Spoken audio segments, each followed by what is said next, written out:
The propeller spun down with a metallic whine as the new fighter rolled to a stop on the muddy edge of the airfield. All around, American pilots and ground crews paused their work, some shaking their heads, others stifling laughter.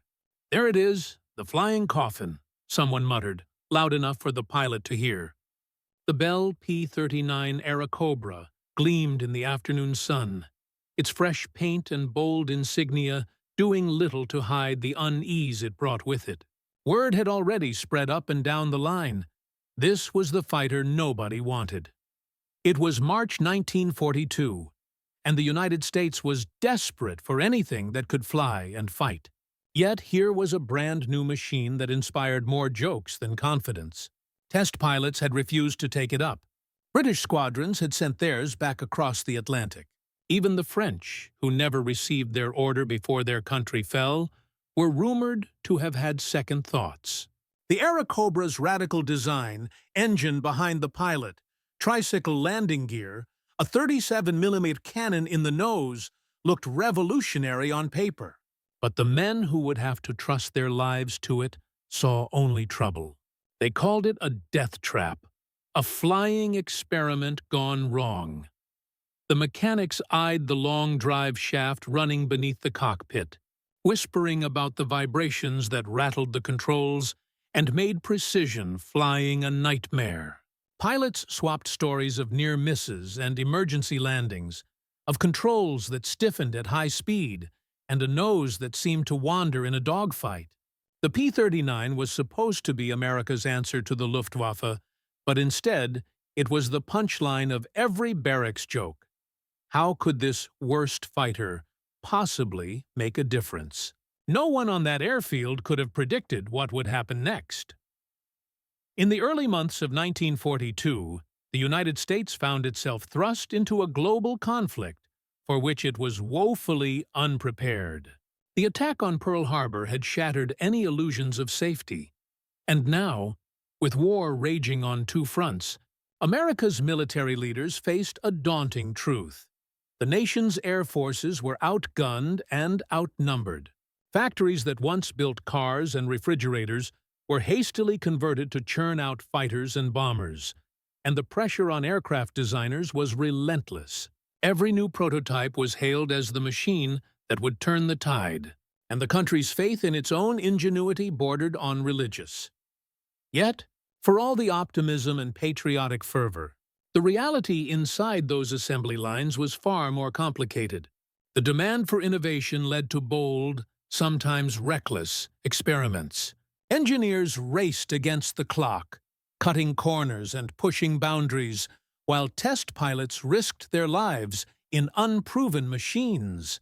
The world expected American engineering to deliver miracles, but the first wave of new fighters was plagued by teething problems, engines that overheated, guns that jammed, airframes that buckled under stress.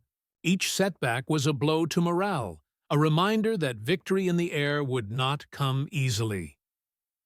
The Bell P-39 Airacobra was born in this crucible of urgency and ambition. On paper, it promised to be a game-changer, a symbol of American innovation. But as the war effort accelerated, the gap between design and reality became painfully clear. The Airacobra's arrival at the front lines was not the triumphant debut its creators had envisioned. Instead, it was met with skepticism, frustration, and more than a little fear. The story of how this worst fighter came to be would begin not with glory, but with doubt and disappointment. The Bell P-39 Airacobra began as a bold vision on the drawing boards of Bell Aircraft. Designers dreamed of a fighter that would outclass anything in the sky. A machine with a powerful 37mm cannon in its nose, tricycle landing gear for easier handling, and a mid-engine layout that promised perfect balance. The engineering team worked feverishly, convinced they were building the future of aerial combat. But as the first prototypes rolled out, the gap between ambition and reality became impossible to ignore. Test pilots were the first to sound the alarm.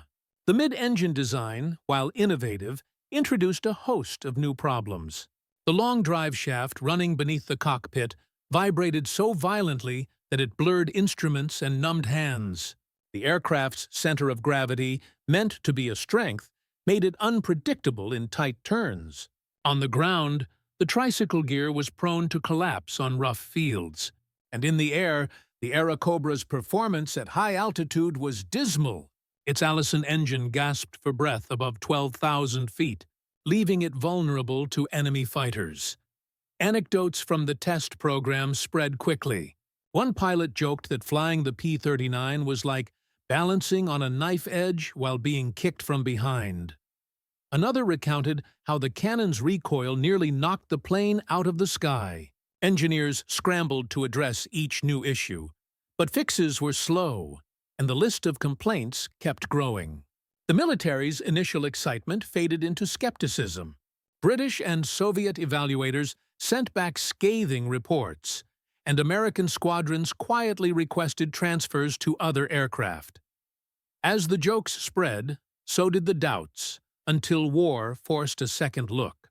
The need for fighters was too great to ignore, and despite its flaws, the Airacobra was pressed into service. Its reputation as a punchline would follow it to the front lines, where the true test was about to begin. When the P-39 Airacobra finally arrived at the front, it was greeted with more groans than cheers. Pilots drew short straws to see who would fly it, and ground crews eyed the unfamiliar engine placement and drive shaft with suspicion. Mechanics grumbled about the constant maintenance, while squadron leaders quietly hoped for a shipment of more reliable fighters. The Airacobra's reputation had preceded it. Everyone knew the stories, and few believed the aircraft would last long in real combat. The first missions did little to inspire confidence. On takeoff, the tricycle landing gear sometimes buckled, sending planes skidding off the runway. In the air, the engine's lack of power at altitude left pilots struggling to keep up with their own escorts, let alone enemy fighters. Radio chatter was filled with frustration. Controls stiffened at high speed. The nose wandered in a turn, and the cannon's recoil could throw off aim at the worst possible moment. Enemy pilots, hearing the Airacobra was in the sky, saw an easy target. German and Japanese aces openly mocked the new American fighter, eager to add it to their tally. Yet, for all its flaws, the P-39 was not without moments of promise. In low-level attacks, its heavy armament could devastate ground targets, and in the hands of a determined pilot, it could still surprise an unwary foe. But these successes were rare, and the aircraft's shortcomings were impossible to ignore. The Allies saw a liability, a stopgap measure until something better arrived. The enemy saw a chance to exploit American desperation. But the war had other plans. As the Airacobra's first combat tour unfolded, a handful of pilots began to see possibilities where others saw only problems.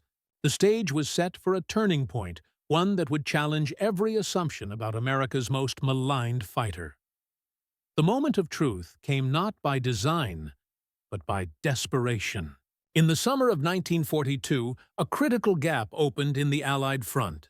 Enemy bombers were massing for a strike, and the only fighters available to intercept them were a handful of P-39 Airacobras. The squadron's best pilots had little choice but to climb into cockpits they distrusted, strapping themselves into machines that had become the butt of every joke. The mission was simple: stop the enemy at any cost. No one expected the Airacobra to survive, let alone succeed. As the formation climbed, the pilots braced for the worst. The Allison engines strained in the thin air, but the enemy was coming in low, hugging the treetops to avoid radar. Suddenly, the P-39's much-maligned design became an unexpected asset. At low altitude, the Airacobra's engine performed far better, and its heavy nose cannon was perfectly suited for head-on attacks. The pilots, forced to improvise, used the aircraft's speed in a dive and its concentrated firepower to devastating effect. One by one, enemy bombers fell from the sky, torn apart by the 37mm shells that had once seemed more a liability than a weapon. On the ground, Ground crews and commanders listened in disbelief as the radio reports came in. The Airacobras, written off as failures, were racking up kills. Pilots who had dreaded flying the flying coffin now found themselves in the thick of the fight, their confidence growing with every pass. The enemy, caught off guard by the ferocity of the attack, broke formation and scattered. By the time the smoke cleared, the P-39s had not only survived, they had turned the tide of the battle. What happened in the skies that day would silence the critics and rewrite the rules. The Airacobra's overlooked strengths, combined with the ingenuity and courage of its pilots, had transformed a liability into an unexpected asset. The story spread quickly through the ranks, and the perception of America's worst fighter began to shift. The aftermath of this desperate gamble would mark the beginning of a new chapter for the P-39, one where its true potential could no longer be ignored. The transformation was as swift as it was unexpected. Word of the Airacobra's success spread from one airfield to the next, and the same pilots who had once mocked the P-39 now eyed it with a new respect. Stories circulated in the mess halls of pilots who had used the fighter's nose cannon to blast enemy bombers out of the sky, of daring low-level attacks that left enemy convoys in ruins, of dogfights where the Airacobra's agility at low altitude turned the tables on unsuspecting foes. The laughter faded, replaced by a sense of pride and even a touch of awe. Squadron leaders began to rethink their tactics. Instead of forcing the P-39 into high-altitude duels it couldn't win, they played to its strengths, using it for ground attack, close air support, and ambushes at treetop level. Pilots who had once drawn the short straw to fly the Airacobra now volunteered for missions, eager to prove what the aircraft could do in the right hands. The shift in morale was palpable. Mechanics took extra care with maintenance, knowing their work could mean the difference between disaster and another victory. The Airacobra, once a symbol of disappointment, became a badge of honor for those who mastered its quirks. Personal accounts from the front lines captured the change. One pilot recalled, "I used to dread seeing my name on the P-39 roster. Now, I wouldn't trade it for anything. She's a beast down low, and the enemy never sees it coming." Another wrote home, "They called it a flying coffin, but it saved my life more times than I can count." The Airacobra's reputation was no longer a punchline. It was a legend in the making. Yesterday's joke became today's secret weapon. The P-39's redemption was not just a story of engineering, but of adaptation, courage, and the willingness to see potential where others saw only failure.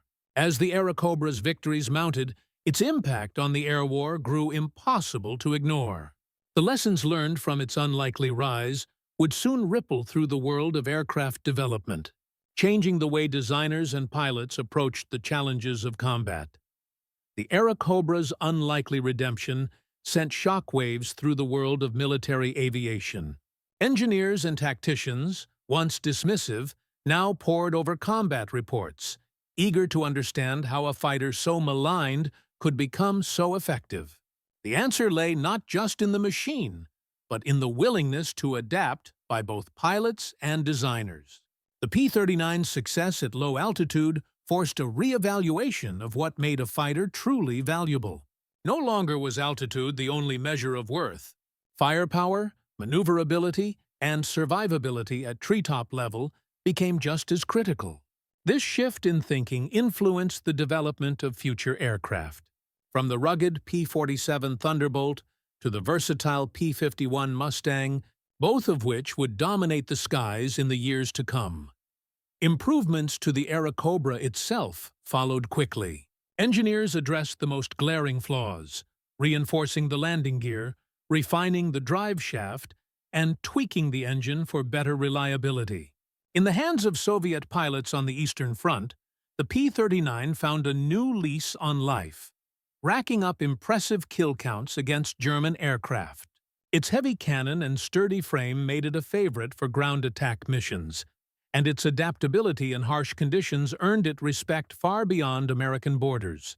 The Aerocobra's role in key victories, from the steppes of Russia to the jungles of the Pacific, cemented its place in aviation history. The lessons learned from the P-39's journey were not lost on Allied strategists. Flexibility became a watchword.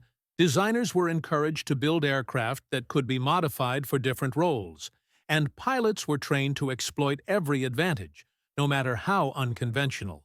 The stigma of failure faded, replaced by a culture that valued innovation and resilience.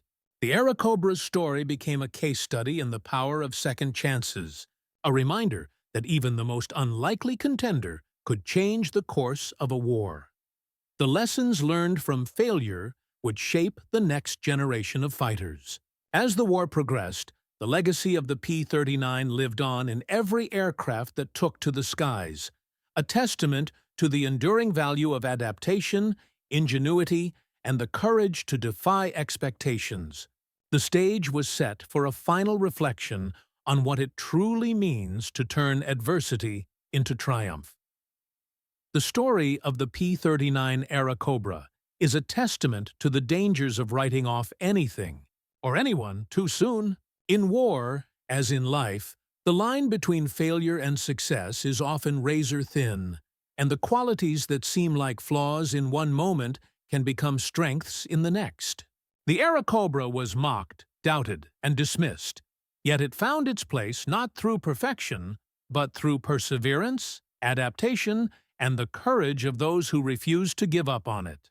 Its journey from punchline to legend reminds us that innovation is rarely a straight path, and that the true measure of potential is revealed only when circumstances demand it. For every machine or person overlooked, there may be a hidden story of resilience waiting to unfold.